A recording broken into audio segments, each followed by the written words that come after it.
Now we look at 7.2, the exponential functions with the decay form. Okay, so same general equation. We have now y equals, and that is ab to the x. Okay, now we look at the simplest form, and that is y equals b to the x.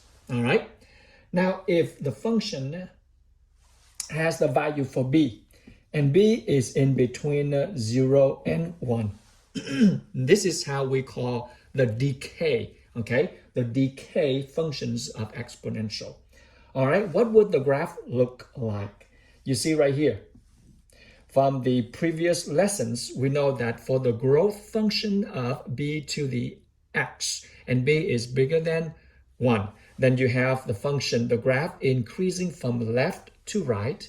And now if the function in a decay form, which is b, okay, b is in between 0 and 1, then the function will go decreasing from left to right. There we go. And you can tell. In a moment, I'm going to graph this one, and you will see that very clearly. This is from, the previous lesson. We know that for the growth function, it's increasing from left to right. But if it is decreasing, when b is in between 0 and 1, it is decreasing from left to right. Let's look at the example, and you will see that very, very clearly. Let's look at a few vocabulary right here. I mean, when you give the value for x and y in this form right here, you will see that when x is 0, y is, that's right, x is 0, y is 1. That's right there, the point, 0, 1. And then when x is 1, y is b. Okay, sorry, y is, that's right, x is 1, you got b. In this case right here, since we set the condition for b is less than 1, and it could be any number. So when x is 1 right here, y, there we go. That's, okay, that's the point right there. And you got 1, and that is b. b in this case is less than 1, okay? Any number for you for b that is less than 1, you can find that right there. So the point is right now, when you keep increasing the value for x going to infinity, the value for y will decrease. It will approach the x-axis, but it will never touch the x-axis. So when you have the graph that approaching a line like the x-axis right here, this line, x-axis, is called the asymptote, okay? This x-axis is called the asymptote of the graph y equals b to the x when b is between 0 and 1, okay? All right, now let's look at the example, shall we? Let's look at the example, and things will be more clear for you. All right, here we go. We look at example now. If you ask to graph the function y equals 1/2 to the x value. All right, noticing right now your b right now is what? That's right, 1/2. And 1/2 is, of course, less than 1. Make sense? Let's graph this function, and you will see what we are talking here. Here we go. Well, give the value for x and y, and you know what the function would look like. It will be decreasing from left to right, okay? So the give value for 0. If x is 0, 1/2 to the 0 is 1, okay? If x is 1, what would that be? If x is 1, you got 1/2 to the 1, which is 1/2. Okay, all right, so this is 1, 2, 3, 1, 2, 3, 1, 2, 3, and 1, 2, 3. All right, look at 0, 1. What's the point? 0, 1. There we go. Makes sense? And when x is 1, y is 0. There we go. X is 1, y is 1/2. Okay, my bad. There we go. That's the point right there. So you know the function will be decreasing from left to right. Okay, if I can just hit that mark right there. Okay, you see that? Perfectly. And you can do the table more if you want to. 3, 4, 7, all the way down if you want to. And you will see all the value fits perfectly. All the values fit perfectly in right here. Again, the x-axis right here is called the asymptote of the graph y equal 1/2 to the x power. All right. Now we are going to explore more form of the decay exponential function. Okay. All right. Would you look at example 2 with me? All right. Here we go. I know the integrated geometry students, I will text you the lesson. So here we go. You don't have the textbook. So here, y equals right here. Okay. And that is 2 1/4 all the way to the x power. There we go. Okay. All right. Now, noticing this. How do I graph this function right here? Look, you have a. A in this case is 2 and a is bigger than 1. So you know that the function, it is going to have a bigger vertical value. Okay. So we call it either it's stretch or it will shrink. In this case, we'll look at the value right here. All right, here we go. Let's do the table and you will see this right here. When x, let's say when x is 0, what's the value for y? X is 0, 1/4 to the 0 is 1. 1 times 2 is 2. Okay, got it? All right, now bring in, when x is 1, what you get? X is 1, 1/4 to the 1 is 1/4, and 2 times 1/4 is, that's right, 1/2. All right, by just those 2 points right there, you can see, here we go. All right, here we go. We're gonna graph this one for you. 1, 2, 3, 4. 1, 2, 3, 4. 1, 2, 3, 4. 1, 2, 3, 4. And see what it looks like. Okay. 0, 2, 0, 2. Now you see, all right, the graph of y equals 2 times 1/4 all the way to the x power. First point it crossed right here. Noticing that b is less than 1, so the function will be decreasing from left to right, okay? And it crosses 2 points, valuable 2 points. And those are your landmarks right there. 0, 2, that's 0, 2 right there. The second point is 1 and then 1/2. There we go, 1 and 1/2, there we go, okay? So you see the function will go like that right there. They just cross that point right there, okay? So then from right to left, the function will have a curve down decreasing. It passes 2 points, 0, 1, and 1, 1/2, okay? It passes 2 points and it moves up to the left. Just move up or move down from left to right. So there we go. That's how you graph the function and you can see what it looks like. Now I'm going to have another function. What if you have a negative value for a? What would that look like? Let's go. I'm going to leave the graph right here so you can see. What if you have, no, I think just for the sake of space, what would it look like? Here we go. You have the function right here, that is y equals -3, and here you have 2/5.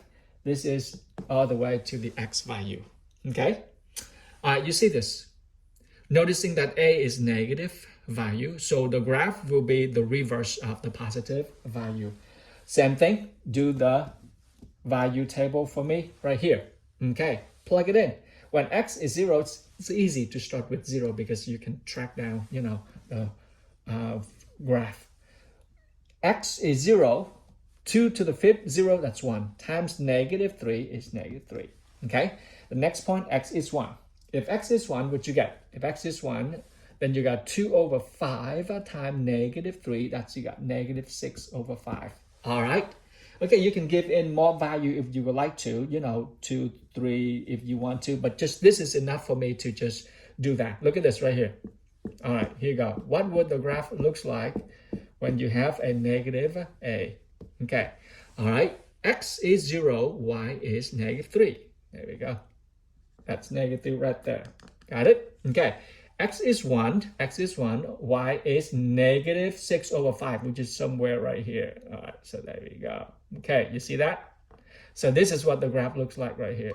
Okay, you see it right? Oh, yeah. There we go. Okay, see that? Since I didn't have space to graph the two functions up there for you to see, but you see what I'm doing right here. All right, this is the exponential function when the decay exponential function when you have a coefficient which is a is a negative value. All right, now the x-axis still serve as the asymptote of the function. Let me look at this and ask you, if I ask you to give me the domain and the range, there we go, your favorite, the domain and the range of this function right here, what would you say, guys? Okay, what is the domain of this function and what is its range right here? Look with me right here, the domain. What is domain? Domain is the set that has all possible values for x. In this case, ask yourself, can x be any value? Yeah, it could be negative, it could be positive, it could be 0. So any value x, for x you can plug in, you can always find a value for y. So therefore, the domain right here is from negative infinity to positive infinity. Technically, you are giving the least value or the minimum value of x and the maximum value x you can get. And in this case, you can pick really from negative infinity to positive infinity. Now, however, for the range, which is, talk to me, what is the highest degree that the range could get based on the set of values from x? So you can see that, oh, Mr. Deng, the asymptote tells me that the graph can approach to the x-axis, but it cannot touch. Therefore, I know the maximum y could get is 0. Whoa, that's a deadly mistake. It is approaching 0, so it's a parenthesis, okay? On the other hand, the arrow goes down, which means that when x getting smaller and smaller, going to the negative side, I will have the value for y is, again, the value for y will be negative infinity. Because look right here, because when x get into negative, into the negative value, the value for y is also decreasing and decreasing into the negative infinity. So that's the range of this function right here. This is the domain of the function. Okay. All right. Now let's look at another form of the decay exponential function, and we have several cases for you. And how do I graph this function with different form? Well, go back to the, I would say, original, or we call it the parent function, or the most simplest function where they come from. What do I mean by that? Would you look at example 3 with me, guys? Example 3. Here we go. You have right here is y equals, okay, 3, in this case, 3, 1/2, and here we have x plus 1. All right. Minus 2. There we go. All right. So they want you also to state your domain and your range from this function. There we go. Okay. All right. Let's do this, shall we? Okay. All right. Here we go. To graph this function right here, the best, easiest way to do is to simplify this one first into the most, parent function, the simplest function that this one comes from. This one comes from right here, and that is 3 1/2 to x. There we go. This function coming from this form, the simplest form of this function right here. And this you can graph, okay? The reason that you figure out the simplest form of the given function is just to nail that down to the simplest form, which is 3, 3, 1/2, 1/2. And over here, x plus 1, you just put x right there, and you will see things come into light in a moment. I'm going to use the blue color for the parent function, or the simplest function right here, okay? Look at this. If I want to graph this function and you are, familiar with this, you can graph this guy right here for me. X is 0. If x is 0, y is what? X is 0, y is 3. There we go. You see it? If x is 0, y is 3. 1, 2, 3, right there. 4, 5, 6, if you want to go up there. Okay? All right. And 1, 2, 3, 4, 5, 6. And then you do this right here with me. All right. Look, in a moment, you will see how to graph this one. X is 0, y is 3. How about x is 1? If x is 1, you got what? 3 over 2. All right. Noticing that this is a decay, which is b is less than 1. So the function is decreasing from left to right, and it crosses 2 points. What are the 2 points right here? 0, 3, 0, 3. 3, sorry, 0, 3 right there, okay? 0, 3, that's the first point, okay? 0, 3. And the second point is 1 and 3 over 2, which is somewhere right here, 1/2. So there we go. There, okay. So this is the blue is the simplest function. Now I'm gonna graph that guy, okay? You will see a strong connection right here. Look, x plus 1. How do I turn x plus 1 into a 0 number? Look, if x equals what? -1. Okay, so if x is -1, okay, if x is -1, if this is right here, x plus 1, then I move to the left 1 unit, okay? Move to the left. This is how I translate each point. The 2 points right here, I will translate based on the given information, okay? Look, from this point right here, I move to the left 1 unit, and then vertically move down 2 units, okay? Then I will get a new point for that guy, okay? Look, move to the left 1 unit. There we go. And then move down 2 units, okay? 1, 2. There we go. That's my new point right there for that guy. Same thing with this guy. Move to the left 1 unit and move down to 2 units. 1, 2. There we go. And that is my new function of that. So I just simply make it a parallel to this one right here. There we go. And this is my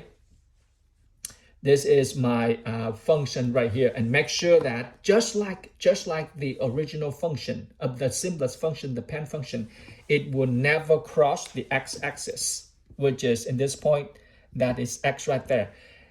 The red function, which is this guy, it will never cross that line, the vertical line, which is the horizontal line when y is -2, which is right here. Y is -2. Make sure that my graph would not cross that, okay? It approaching, but it would not cross that, okay?